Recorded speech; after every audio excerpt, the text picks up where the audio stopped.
नमस्कार प्रिय भारतवासियों। दोस्तों क्या नमस्कार प्रिय भारतवासियों। दोस्तों आज मैं हमारे छत्तीसगढ़ राज्य के धमतरी जिला के कुरुद विकासखंड में स्थित प्रथम अरोरा प्रशिक्षण केंद्र में हुए सांस्कृतिक कार्यक्रम का वीडियो लेकर आए हैं दोस्तों, जो कि काफ़ी अच्छा है।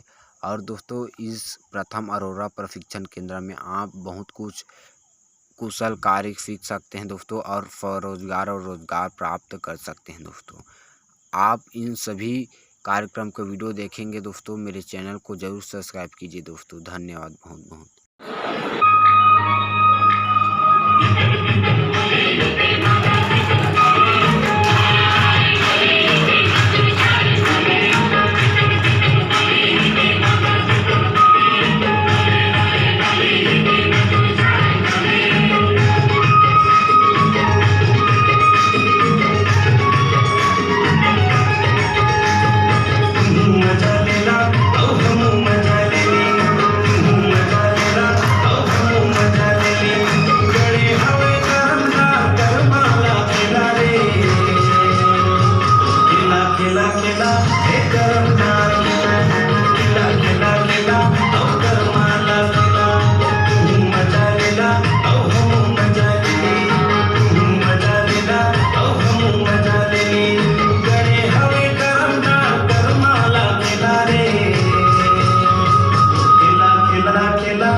हमारे स्टूडेंट के द्वारा करके होते हैं ना, अलीगढ़ के ताला भर अलीगढ़ के चाबी चाहिए। जी हाँ, अलीगढ़ के ताला भर अलीगढ़